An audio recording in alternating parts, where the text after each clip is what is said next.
이번 시간에는 갑진년 일주별 운세 중에서 이 계묘일주에 대해서 한번 알아보도록 하겠습니다. 이 계묘일주는 음중의 음이라고 하는 천간의 마지막 글자가 되겠습니다. 그래서 이 계수와 묘목의 조합을 이루고 있기 때문에 물상적으로 초목이라든가 이 곡식, 그 묘목이 초목이나 곡식을 얘기하는 화초도 될 수 있고, 뭐 곡식이 될 수도 있고, 그런데 풀이죠, 일종의. 그러니까 화초나 초목에 비가 내리는 현상입니다. 그래서 그런 현상을 보이고 있기 때문에 초목에 비가 내린다는 것은 매우 바람직한 현상이 되겠습니다. 그래서 이 계묘일주는 대체적으로 인생살이가 좀 순조롭고 전반적으로 발전하는 그런 운을 가지고 있는 일주다 이렇게 볼 수가 있어요. 초목에 비가 내리는 그런 현상이 되니까 풍년이 든단 말이에요. 그래서 의식이 풍족하게 될 것이고 의식이 풍족하고 먹을 것이 많은 상태니까 인심이 좋고 사람이 너그럽고 순하다 이렇게 볼 수가 있습니다. 이 계묘일주는 전반적으로 대부분의 계묘일주들은 사람들이 순하고 순둥이 기질이 있습니다. 그 다음에 어질다 뭐 이렇게 볼 수 있고 인심이 좋죠. 그것은 이제 이 계묘일주의 물상적인 특징에서도 그렇게 볼 수 있지만 이 계묘일주 자체가 묘목이 이 계수의 그 묘목이 뭐냐 천을귀인에 해당이 됩니다. 저 천주귀인에 해당됩니다. 그다음에 그 천을귀인도 해당되고 천주귀인도 해당되고 또 이 묘목이 동시에 이 생지 계수의 생지가 되겠습니다. 그래서 이런 속성들로 인해서 사람이 이제 재주도 많고 부드럽고 어질고 너그러운 그런 형상, 그러니까 여유가 있는 그런 물상을 보인다 이렇게 볼 수 있고 성정이 대체적으로 순둥이에 사람이 푸근한 그런 사람이다 이렇게 볼 수가 있겠습니다. 그러나 또 한편으로는 이게 우리가 다른 물상으로 보면은 물 아래에 있는 토끼, 뭐 동물로는 그렇잖아요. 물 아래에 있는 토끼가 되니까 물에 빠진 토끼의 형상을 가지게 됩니다. 그래서 이 평소에는 사람이 이제 순둥이 기질을 보이지만은 때때로 굉장히 돌변하여 날카롭고 예리하고 사납고 난폭해지고 그런 현상을 보이고 또 풍류나 주색 풍류나 출색을 매우 즐기고 이래서 부부가 해로하기 어려운 그런 현상을 종종 보입니다. 그것은 이제 이런 물상적인 특징도 있지만은 일지 묘목이 현침이죠, 현침. 현침이라서 부부간에 무정해지기도 쉽고 불화하기 쉬운 그런 성향을 보이고요. 또 이 묘목이 묘파성, 여기 당사주는 묘파성에 해당됩니다. 그래서 또 그런 현상이 보입니다. 그 외에도 이 개수는 묘목에서 이 재관이 재와 관이 욕지에 놓이는 그런 관계가 됩니다. 그러니까 재관이라는 거는 병과 무가 될 텐데 병은 재가 되고 개수는 이제 관이 되죠. 이 병무 그러니까 화토동법인데 병무가 병이나 무는 우리가 삼합으로 따지면 인오술에서 삼합을 합니다. 그래서 여기서 생지, 왕지, 묘지를 만나게 되는데 묘목은 여기서 욕지에 해당돼요.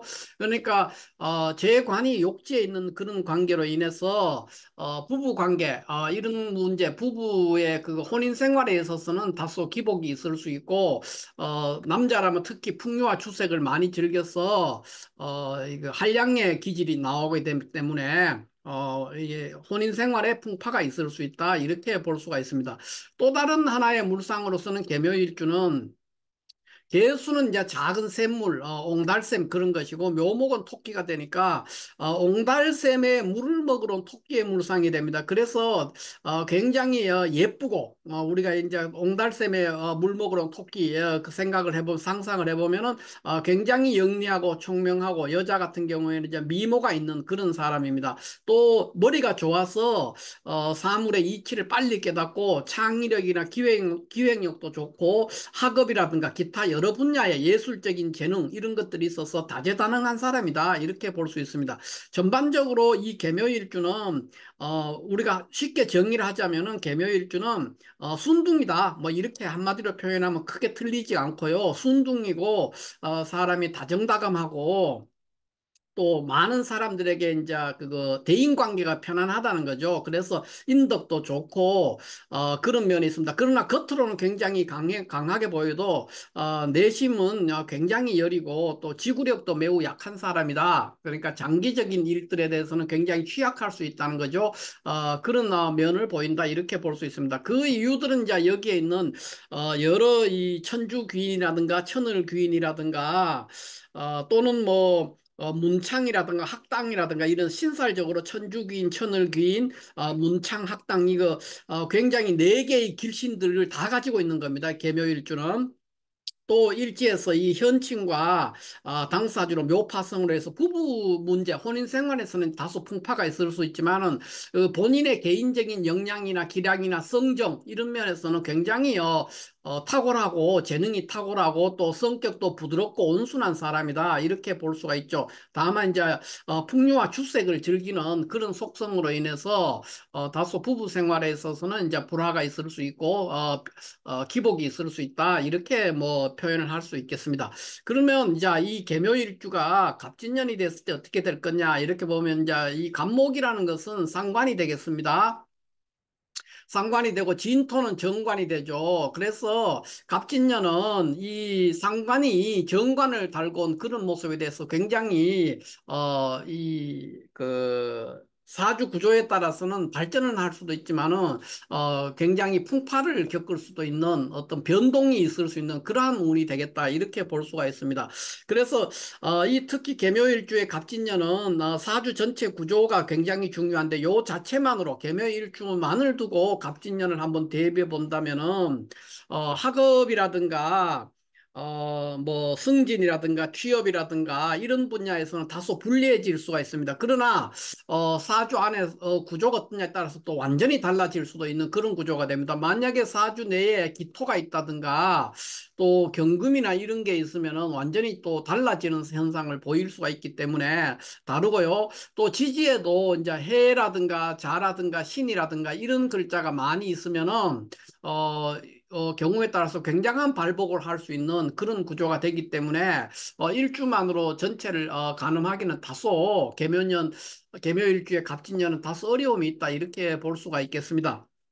그러나 뭐 요약해서 요 자체만으로 두고 우리가 평가를 해본다면 학업이라든가 승진이라든가 취업 부분에서는 다소 변동이 오고 직장에 다니는 사람은 이직을 할 수도 있고 여러 가지 우여곡절이 생기기 쉽고 학업에 임하는 사람들도 전반적으로 처음에 계획과는 달리 처음에는 야심차게 굉장히 열심히 시작을 했지만 마지막에는 흐지부지 된다든가 결과를 도출해낼 수 없는 그런 운을 맞이하기가 쉽겠습니다.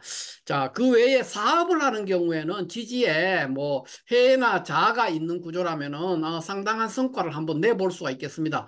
특히 뭐 지지에 해자 있고 천간에 병이나 정이 있는 구조의 사주라면은 상당한 발복을 한번 해볼 수 있고 사업에서 성과를 내볼 수 있는 그런 운이다 이렇게 볼 수가 있고요.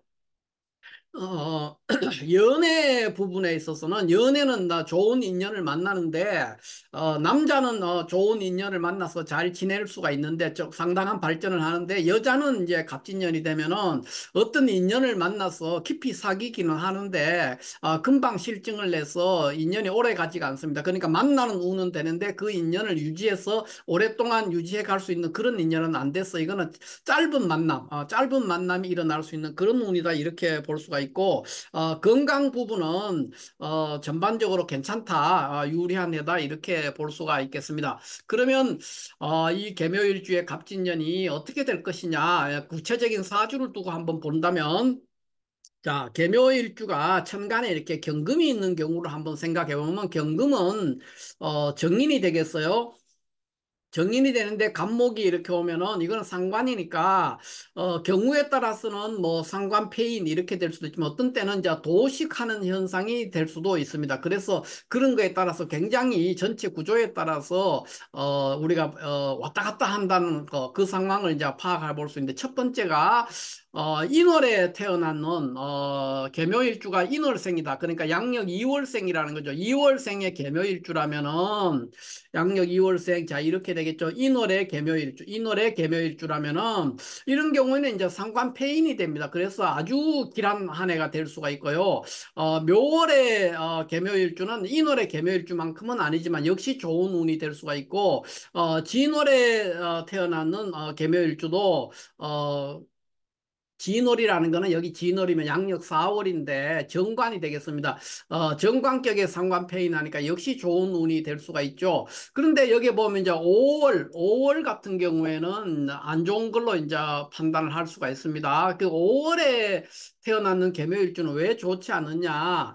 5월에 태어나는 개묘일주는 이 5 중에 있는 기토 칠사를 이 간목이 와서 제거를 해줘야 되는데 경금이 그거를 간목을 극함으로써 칠사를 다스릴 수 없게 해주는 거예요. 그렇기 때문에 5월에 태어났는 개묘일주는 불리한 한 해가 될 소지가 매우 있습니다.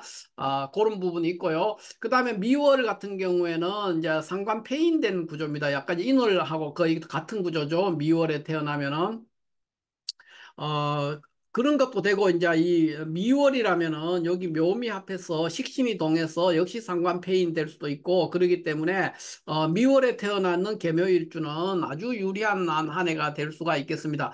그러나 이제 또 이 구조가 개묘일주가 만약에, 해월생이다. 이렇게 되면 또 조금 얘기가 달라질 수가 있습니다. 해월생인데, 갑진년이 되면은 이게 이제 우리가 형태적으로는 상관폐인이 될 수가 있죠. 간목이다. 그러나 일간이 해월의 계묘이기 때문에 일간이 상당히 강한 수준에 도달해 있기 때문에 제대로 된 상관폐인을 이룰 수가 없습니다. 그래서 해월에 태어나는 계묘일주는 경금이 여기 천간에 경금뿐만 아니라 신금이 있어도 비슷한 결과가 됩니다. 그러니까 전체적으로 경신금이 이렇게 있다면은 해월에 태어나는 것은 좋지 않다 이렇게 볼 수가 있죠.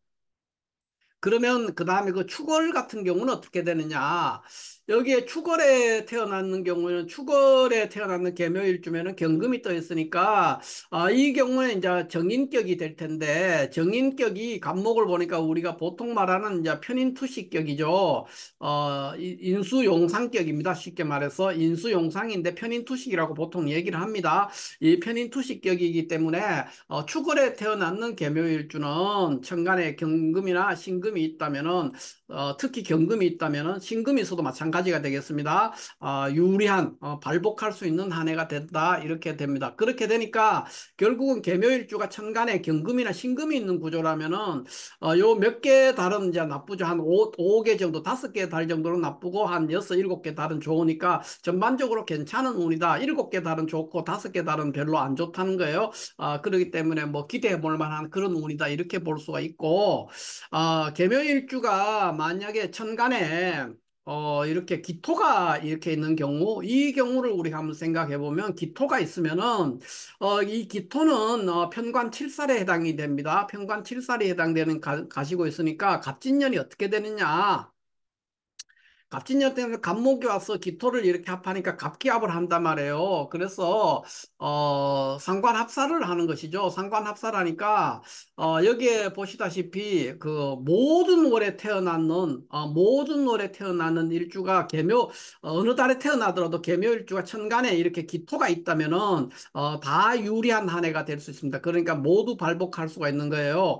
그러니까 뭐 인월에 태어났다 그러면 양력 2월이죠. 2월에 태어났는 개묘일주라면은 갑진년의 갑목이 상관 용신이 와서 칠사를 합해서 상관합사라니까 매우 대길한 해가 될 수 있고 다른 월들도 다 그런 논리로 인해서 매우 길합니다. 예를 들면 축월 같은 경우에는 기토가 용신이에요. 칠살격이니까 칠살이 갑목을 만나서 갑기합돼서 역시 상관합살에서 매우 발복할 수 있는 그런 구조가 된다 이렇게 볼 수가 있겠습니다. 전반적으로 이 칠살격이라서 일간이 강하면 좋은데 일간이 약하더라도 큰 무리 없이 발복을 할 수 있는데 다만 여기에 이 기토가 있는데 여기 어딘가에 경금이라든가 신금이 있는 구조가 되면 이제 좀 반대, 여기에 있는 것과 반대 현상이 나타날 수 있습니다. 분리할 수가 있죠. 이 간목이 와서 칠사를 해결을 해야 되는데 그거를 경신금이 방해해서 못하게 하는 구조가 되기 때문에 그런 경우에는 다소 불리합니다. 그런데 그렇지 않고 그냥 경금만 이래 있거나 뭐 여기에 병정이 있거나 이런 구조라면은 아주 대길한 운이 될 수 있다. 그러나 경신금과 함께 기토가 있다면 불리한 해가 될 수 있다. 이렇게 결론을 내릴 수가 있겠습니다. 자, 이렇게 해서 오늘은 이 개묘일주의 갑진년 운세가 어떻게 될 거냐 하는 것에 대해서 간략하게 한번 알아봤습니다. 감사합니다.